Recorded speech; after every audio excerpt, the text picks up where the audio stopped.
what's up? I always say, sorry, allow me just to say this thought before it goes back to Dubai. I always say, if something is consented, there's no problem with it. But then I understand the problem that is in the current generation. That I feel that people might be struggling. Zina work for them. Na kuna wenye kina waramba, unaenda FWB unakuwa attached, unakuwa oh my god. Ukanayo. But it's shida inakuanga attachment. FWB ni mzuri sana, but the problem feelings zikiingia ni hivyo. And also they say Rora Shorotidiraga like Dabali haishani. You continue like paying. Basically that's in Kikuyu culture. That's in Kikuyu culture.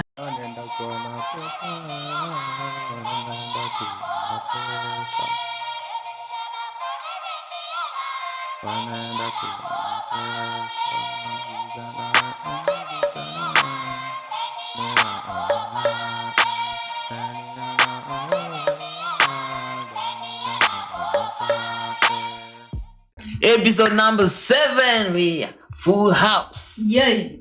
Of course. Oti Kenya ndani ya nyumba. Yo. So. Oti. Janga na Masaik. Anyway, my name is Wangoi Kimani, or you can call me Princess. That's change. I'm still an award-winning poet, an award-winning co-director. I mean, all those titles.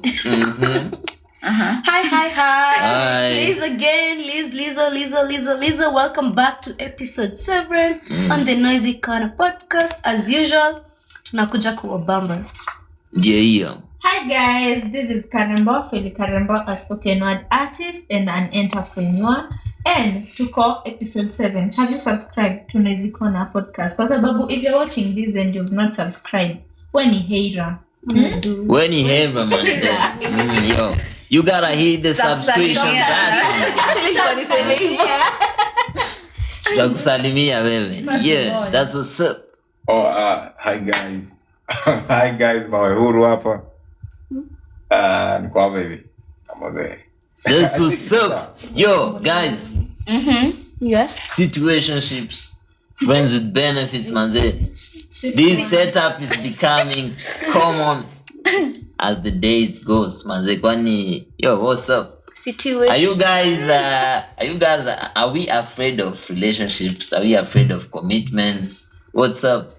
First things first. Madem mnaogopa kufua, wanaume tunaogopa kuprovide. What's up? FWB ni friends with benefits. Na feel kama all friends should be friends with benefits. Yeah, you give me depends to the benefit. Okay. Yeah, depends like extreme benefits. In this particular context, definitely we're talking about money in exchange for sex. That's most prostitution. Of them don't involve money, it's just sex. Without Okay. Karembo kwani uko kuna FWB. Wako kupei pesa. So temporary relationship. So what's your take on that? Lazy manze venye umengara, Red. Love. You gotta touch. I gotta talk. Unajua red ni kama love. Yep. Your love. Your love. You dress for the occasion. You're talking about love. It's been a minute. But anyway, my take on situations is basically FWBs. Mtu anakubongesha kidogo, you smash, anapotea, anarudi maybe after and a ghost. Me once you ghost, just ghost, never come back. And then what two ghosts? Just be a ghost.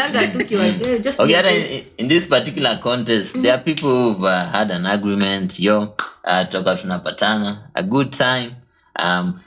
There's a post, kuna jamaa anaitwa Amakove Wala na her fans. Wanakuanga all for we are married. Amakove, I guess she's married. Most of her fans are married, but open marriages. Unajua sijui I've been married for 30 years, obviously nitaboeka, so I need somebody to have a good time with, alafu nirudi kejani. So what's up? I always say, sorry, allow me just to say this thought before it goes back to Dubai. I always say if something is consented, there's no problem with it. But then I understand the problem that is in the current generation. That I feel that people might be struggling or might be choosing or might have the fear of like commitment. And sana it trickles down to like how we've been brought up. Like tukiangalia relationships za wazazi wetu tuko like is this really what I want for me as a person? But then again, this is what I always say. I'm a family girl. I know maybe I might not look like that. But then again, marriage let me give you guys a chance to laugh. Memaliza, was the joke nice? You're a family? I'm a family girl. Okay. I'm a family person. And what I believe in is that marriages you are different zote. You have the power to curate how your marriage will be. You get it? Kaa chini na mtu wako. Pangeni constitution yenu. Ukifeel kama you are both comfortable like being in an open relationship, then tafuta mtu mwenye mnaingiana like in all those ways. If you feel like both of you will get to a point mboeke, like just talk out these things. I mean, like, utapata mtu mwenye anataka vitu zenye unataka. If you are polygamous, I'm sure you'll get someone who's as polygamous as you are. We mwenye uko monogamous, utapata tu mtu wako. So like, also like, tumekuwa in a space yenye tuna generalize na pia tuna glorify zile marriages zenye hazijawak. Kama marriage haijawak, tuko like, mi mbona niingie na zote zinakaa hivi. You know, that's my take as a family girl. But the problem is, most situationships or most, relationship of that setup, unapata mtapush, but one of you will definitely catch feelings. Unaona? Hapo ndo malishida inaingia. So, are you telling me you'll have that setup, catch feelings, break up, utafute tena mtu mwingine, same cycle. Catch feelings, let's go back to the drawing board. Tulisema aje? No feelings. Tulisema hii relationship yetu iko aje? Because honestly, I'm not against FWBs. It is very practical. You as a person, maybe unaweza feel say practical, but maybe as Wangoi, I feel it's practical. Situationships are not bad. FWBs are not bad because maybe at some point unaweza kuwa you're not like comfortable dating someone for marriage, but make sure you communicate that. Unaget maybe tuko in a space and you're like at the moment I just want to like feel to satisfy my sexual desires or just to be with someone and cuddle and do all these things. So ukiwa in that space, like just communicate, be like, you know what, for me I just want to be FWBs. I want you to be giving me this and you will be receiving this. As long as mko in agreement. Can you just expound on these? Expound on what exactly? This, giving me this. It could be we are both having sex and maybe I'm also like giving you something else. I might be paying your rent. I might be taking you out for vacations. You might be helping me with my depression. I mean, you know, as in whatever you want to offer. Like maybe you want a kid. But if you give me a kid, I'll do this for you, but you're not like a union, like you're not married and everything. So basically, FWBs, as long as because personally, I'm family oriented as well. I'd love like to have a full family setup, father, mother, children, but then FWBs, I'm not against it at all.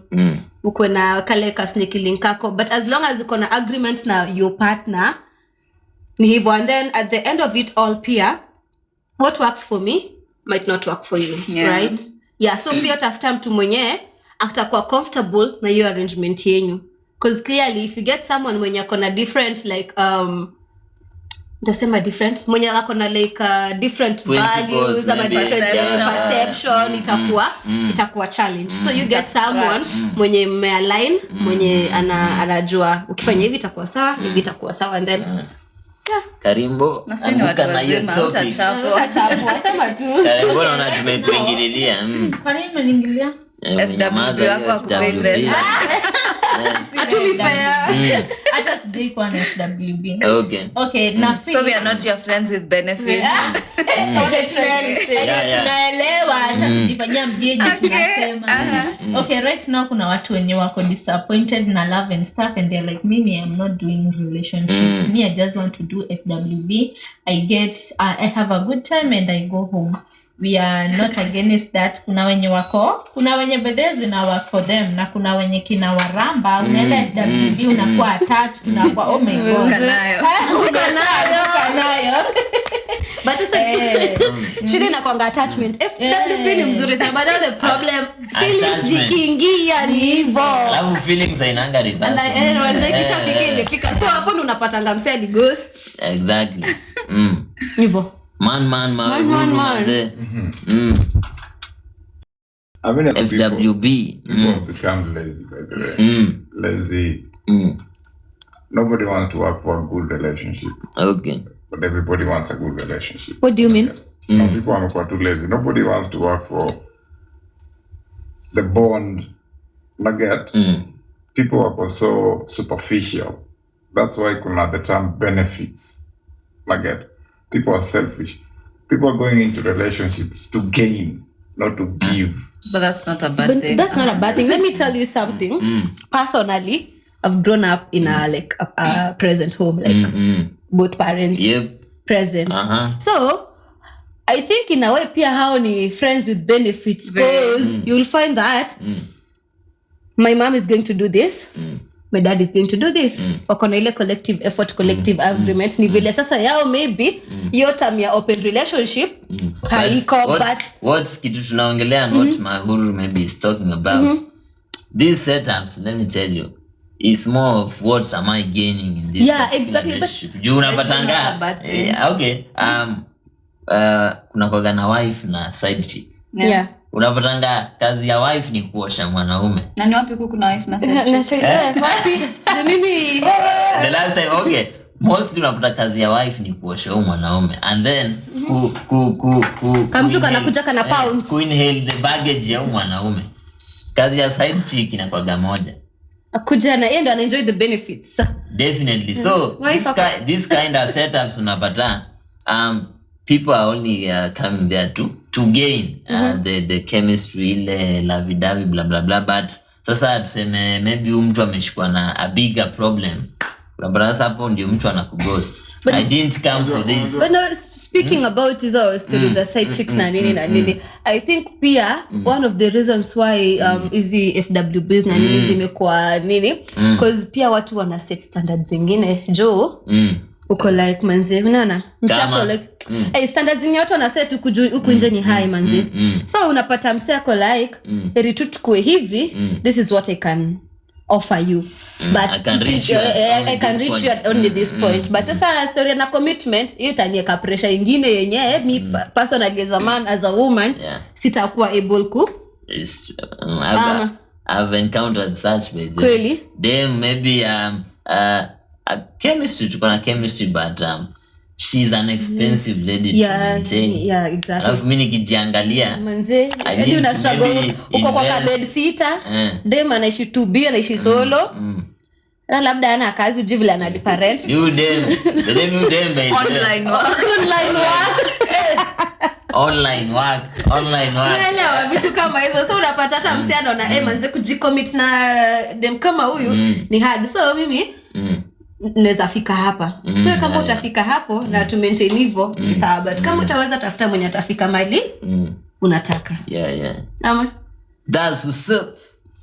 Last week by them majamaa I woke up to ilikuwa nimeweka kwa 3 WhatsApp groups sijui Mugo na Njeri wedding ratio wedding MC Deno na Wangeshi sijui you guys Sisi majamaa unakuwa mmeba watu kwa mimi nakuwa nimeiweka open watu wanieke so tutajikuta kwa group kazi wote I found myself in 3 ratio groups in one particular day as zote zilikuwa zina happen the same month and being alafu lazima uchange kwa zote so nani amesema lazima okay amekurequest okay so basically Yeah, kitu kama hiyo. You supposed to contribute on all. So number 1, rorashio mandatory. Number 2, lazima mtu achangiwe.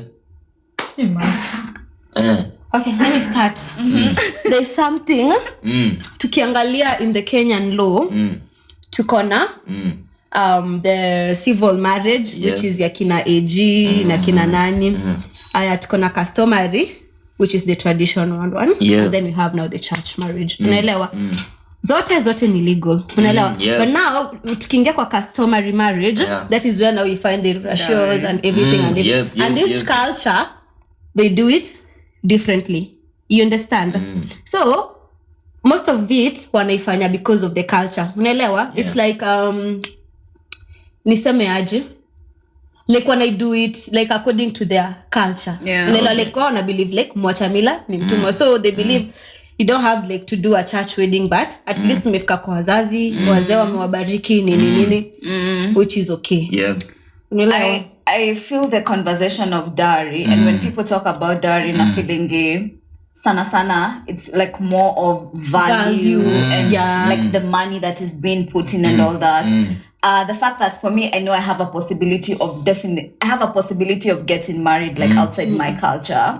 So na feeling dowry can be quite a tough conversation to have. But then again, I'm not sitaki kununuliwa, you get it? Yeah, like mtu asieke price tag.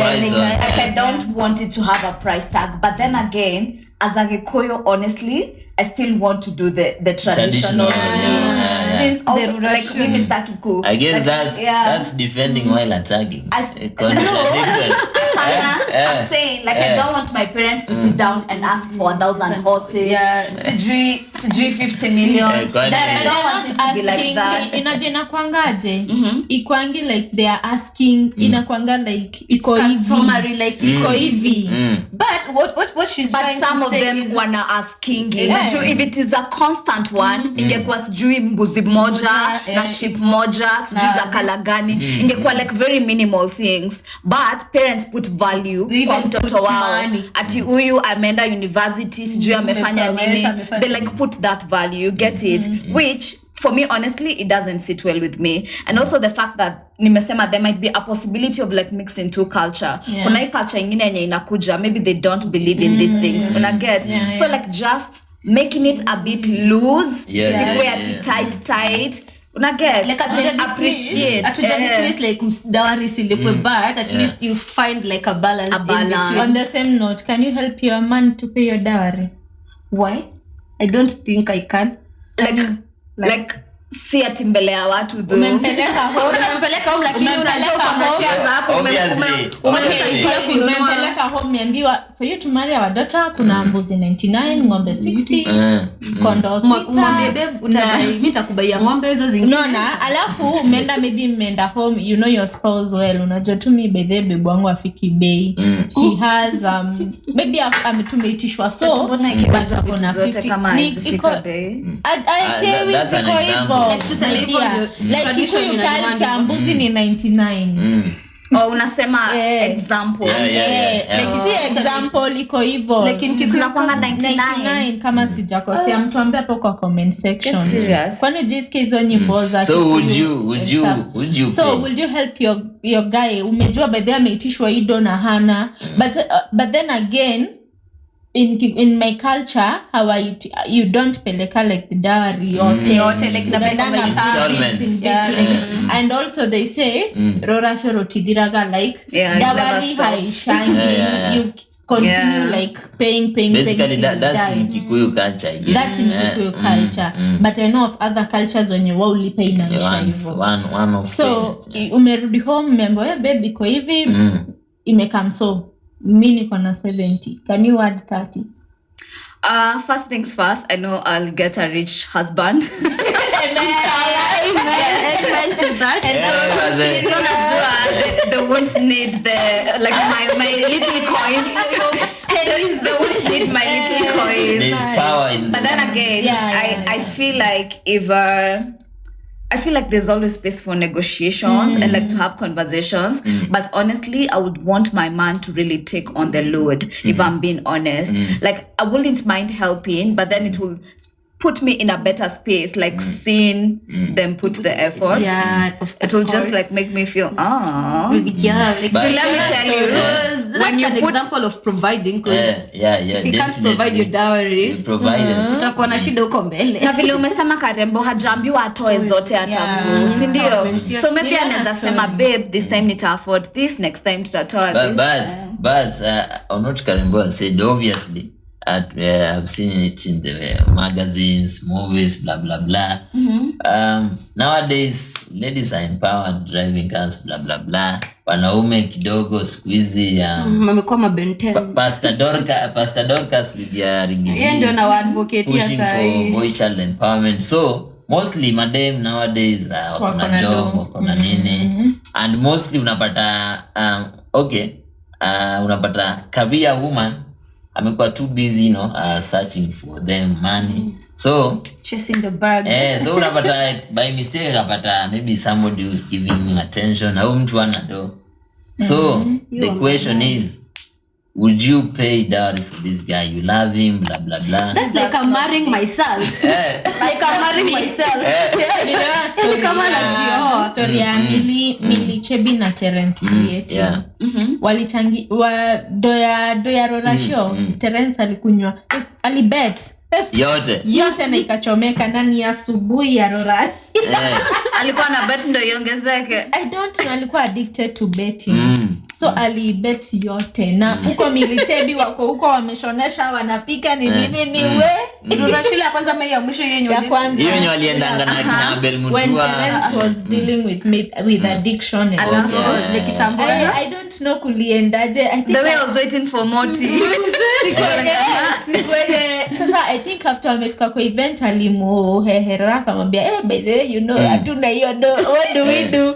Alipewa msichana by the way alijongelea and then they sent the money later. I just like talk, converse. There's always room for negotiation. So them ladies in noisy corner wamesema kidogo itakuwa ngumu. Lazima pia mzazi alamisho yake cause it doesn't make sense. Mzazi ameplaya nini. Okay, hiyo story ya kuweka price tag ati ina is not right, but I feel like cause kuna time share conversation na mangu kitambo nikamzama sasa unafilaje sasa like dawari yangu unaweza taka kulipwa how much ama unataka kupewa nini akasema honestly nikisema hivyo hiyo ni ku like put price tag on you but what I can say is kulingana vile nimekufikisha mali umefika hata mwenye atakunini ile kama uko na value ya mwenyewe ataona like it's I feel important, like but sasa is like ile traditional ile customary ile ya sijui mbuzi ngapi hizo nayo hiyo ni lazima sasa nyingine additional hiyo ni mawe huru. What's your take? Dowry utalipa kama utachipo sijui kama mshana ile mimi ya the three wise men wale wamedunga makoti refu tule tuzae tule negotiator ule wa twende tuchapewa ule ninaona mawe huru jo tutatio picha hapo ati 30,000 na alikuwa anakutoka kama ni tatu tunatoa 30,000 hapo.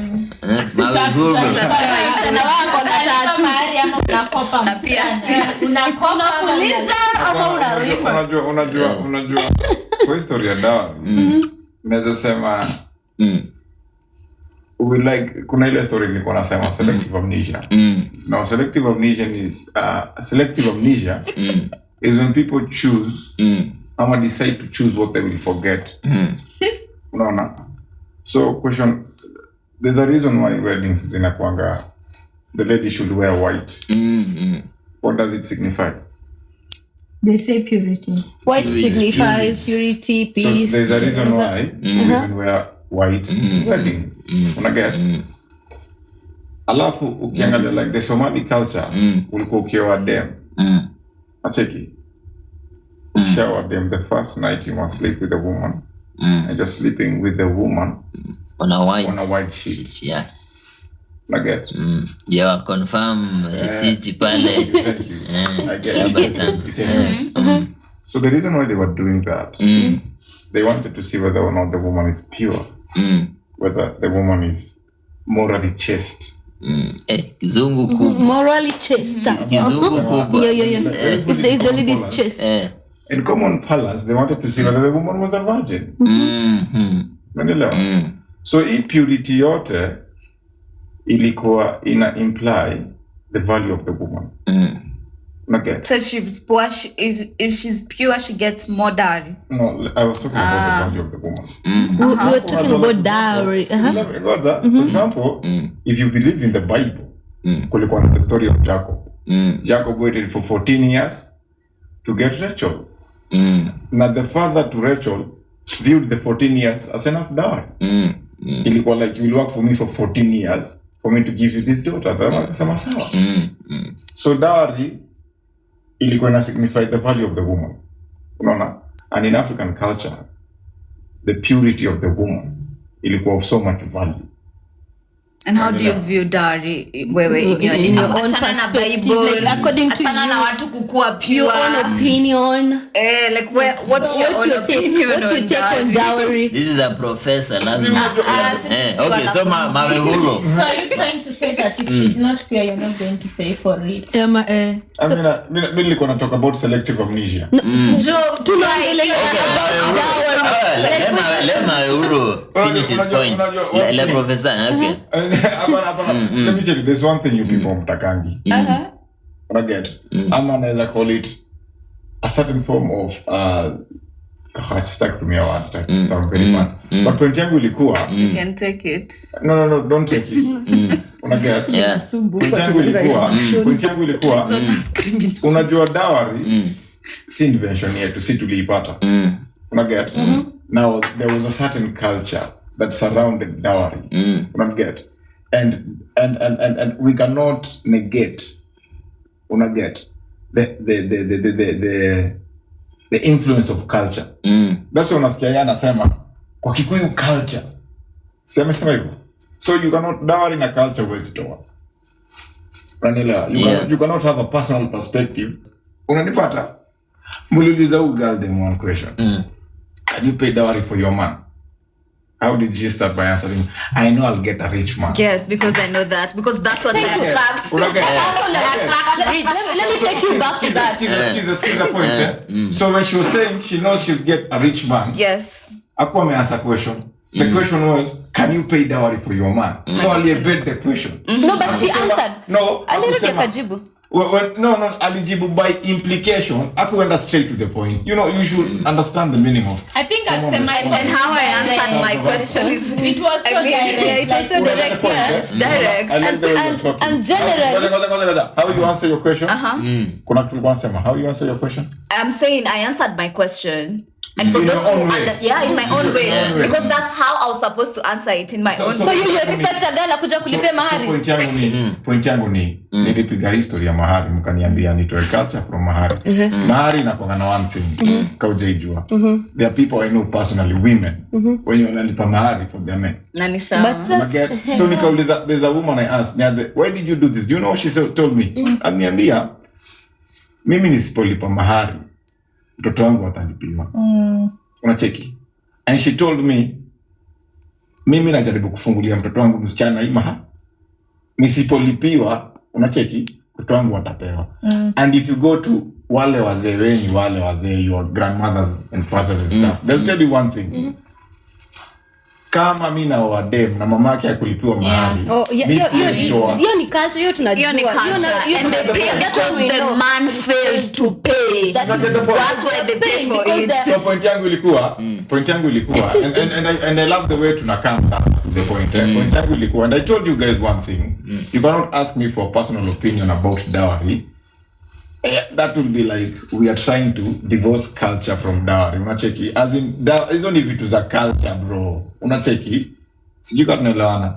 Apana, you can still give your personal opinion. There's someone I know, kuna harusi fulani tulikuwa. Ya harusi tulikuwa, so najua mimi there's a time I used to do catering. So tuko kwa ya harusi. So something was happening. Bwana harusi No, baba ya bibi harusi aliambiwa na wazee, unacheki, hii harusi usiende. The reason na usikule. Unacheki. Do you know this guy alienda akakula, akanyongwa na nyama hapo hivyo. This Ujamaa aliambiwa asiende. Akanyongwa na nyama, unacheki? Ndio aliamini atanyongwa. So wazee wakasema this guy, unacheki, ujamaa akulipia bibi yake mahari. Unacheki? Lakini ya mtoto wake ilitoka. Sasa wazee wakamwambia jua ukutoa na watu wakukula yako, usido this. So you gonna get you. I have a point. My own uncle. So let me just finish story of dowry in a culture. You cannot get dowry. Alafu you connect it with mwosho mmoja. Aya ngori. My own uncle aliishi na dem for some time. Unacheki? And then the wife died. Unacheki? Walimwambia you are not going to, if you want to, unataka kuzika udem kwako kwa shamba yako, lazima utoe mahari, and she's dead. Uncle yangu akutoe mahari, dem aliziko kwao. Yes, that is culture. Reason being, so point yangu ni you cannot have a personal opinion when it comes to things like dowry. You can like it, and even if you are not that you're trying to change anything, but unasema ingekuwa hivi. And even if you have that personal opinion, unacheki, you not within and that's what we were saying. Like, we can all have personal opinions, but hatuta change culture. No one is going to change it. Like dowry. If it was me, ninge prefer even we said tunaenda ku change. So in fantasy. It's not fantasy. Yeah. We are fantasizing in a bubble way. Let's put the house in order. Yes, please put it in order. Let's put the house in order. Yeah, so that's what's up. La professors talk sana. Mambo ya mwosho mmoja itakuwa ni ngumu pale sana. Na selfishness watu wako nayo. Ati alafu dema anakwambia unajua mimi sikukulazimisha unifanyie. Let me tell you, it's when you are in a relationship, any kind of relationship, there is as in giving and taking is part of it. You get it? Yep. I don't want to be in a relationship where there is something that I'm not getting, and I also want my partner to be getting something from me. Like that's the kind of, it's a symbiotic relationship. That's what I want to be in. I want you to be gaining something, and I want, and that's how relationships are. So if you are in a space that you feel someone is taking more, then just know that person is not for you. And if you're in a space where you feel that you're giving more, just know that space is not for you. But relationships, we give and take. It's a give and take. It's a give and take. That's what's up. It was basically what I felt, man. This was a clash between, the Gen Zs and the millennials, man. It sounded more like a body.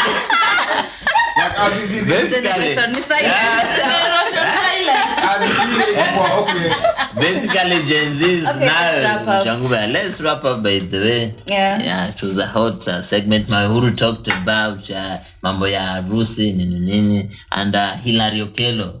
Just a live moment. Hilary Okello is a comedian in Uganda, but there alikuwa anasema, he was saying parents unapata ameenda wedding, church session imeenda nini wameenda church. Sasa wamefika kwa reception, speeches nini. Alafu saa ya chakula. Ndio anapigia watu hivi. Yo, the wedding has started. The form imeanza kuja. They're called African parents. Yaani so food ikiingia ndio wedding has started. Umesahau wali madhe zetu walikuwa wanatupijianga na machapo kwa handbag na soda. That's what's up. OT Kenya over here. I told you, chairman of Good Vibes Kenya. All social media platforms, TikTok, X, YouTube, OT Kenya. That's what's up. TikTok Wangoike Money 253, Instagram Wangoike KI and then money. Yep. Lizzo over here, Instagram, Facebook, Liz Kiundi, X, official Liz. That's what's up. Feli Karembo on all social media platforms. Keep it simple. Guys, and also follow our pages at Noisy Corner. Noisy Corner. Noisy Corner at all social media platforms. Make sure you subscribe, like, share, spread it like what? Like wildfire. That was Wildfire. That's like what's up. wildfire. Bye.